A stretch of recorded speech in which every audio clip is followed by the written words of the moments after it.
കണ്ണാ, ആ ലോഡ് എത്തിയോ? ആ ഓക്കെ, നീ അത് ഹാൻഡിൽ ചെയ്താൽ മതി. ഞാനേ കുറച്ച് സമയം കൂടെ എടുക്കും. ഞാൻ ആ സാറിനൊന്ന് കണ്ടിട്ട് വരാം. ആ നീ എല്ലാം ഇറക്കുന്ന നോക്കി വെച്ചാൽ മതി.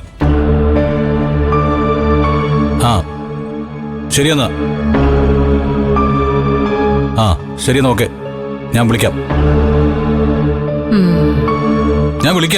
വെച്ചോ.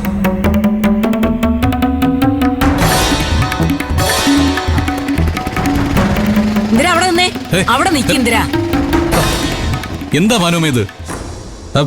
ഞാൻ അറിയാതെ വണ്ടി എടുത്തിരുന്നെങ്കിലോ? ആ നീ വണ്ടി എടുത്താ ഞാൻ വീണ് ചാവും, അത്രയല്ലേ ഉള്ളൂ. എന്നാലും എനിക്ക് പറയാനുള്ളത് നിന്നോട് പറയണം ഇന്ദ്ര.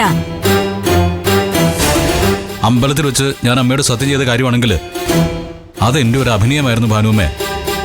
അല്ലാതെ ഞാൻ മനഃപൂർവ്വം അനുവിനെ മോനെ വേണ്ടെന്ന് വെക്കുന്ന ഭാനുമ്മയ്ക്ക് തോന്നുന്നുണ്ടോ? ഇല്ല, നീ ഒരിക്കലും അങ്ങനെ ചെയ്യില്ലെന്ന് തന്നെയാ ഞാൻ അനുവിനോട് പറഞ്ഞത്. പക്ഷേ അനു എന്നെ വല്ലാതെ തെറ്റിദ്ധരിച്ചിരിക്കുകയാണെന്ന് എനിക്കറിയാം. എന്നുവെച്ച് എന്നോട് പ്രതികാരം ചെയ്യാൻ രവിയുമായി കൂട്ടുകൂടണ്ടെന്ന് അവളോട് ഭാനുവെന്ന് പറയണം. ഇതേ നിന്റെ അമ്മയുടെ പുതിയ തന്ത്രമായിരിക്കും അല്ലേ, അനുവിനെയും രവിയെയും ചേർത്തുള്ള അപവാദം പറച്ചില്. അനു രവിയുടെ വീട്ടില് പോകാറില്ലെന്നാണോ ഭാനുമ്മ പറയുന്നത്? ആ ഹർഷയെ കാണാൻ അനു പോകാറുണ്ട്. അവളെ കാണാൻ പണ്ട് നീയും പോകാറുണ്ടായിരുന്നല്ലോ. നീ പോയത് നേർവഴിക്കായിരുന്നില്ല ഇന്ദിര. അതുകൊണ്ടാ അവിടെ പോകുന്ന അനുവും കള്ളത്തരത്തിനാ പോകുന്നതെന്ന് നിനക്കും നിന്റെ അമ്മയ്ക്കും തോന്നുന്നത്. ഭാനുവും ഇപ്പൊ ഇത് പറയാനാണോ എന്നെ ഇവിടെ പിടിച്ചു നിർത്തിയത്? അല്ല, ആ അന്ന് ഞാൻ നിന്റെ വീട്ടിൽ വന്ന് ചില കാര്യങ്ങൾ നിന്റെ അളിയനോടും പെങ്ങളോടും പറഞ്ഞിട്ടുണ്ട്. ആ അവരത് നിന്നോട് പറയൂന്നുള്ള പ്രതീക്ഷയില നിന്നെ കണ്ടിട്ട് ഞാൻ പറയാതെ പോകുന്നത്. ആ കാര്യം നിനക്ക് ഓർമ്മയുണ്ടല്ലോ.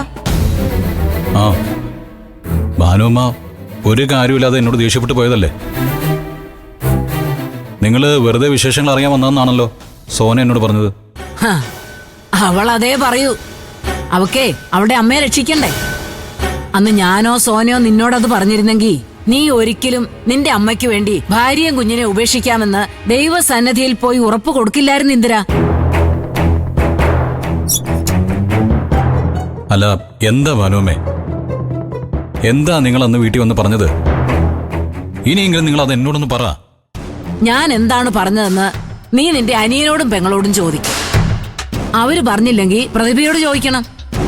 അവളാ എല്ലാ സത്യങ്ങളും അറിയാവുന്നുള്ളൂ.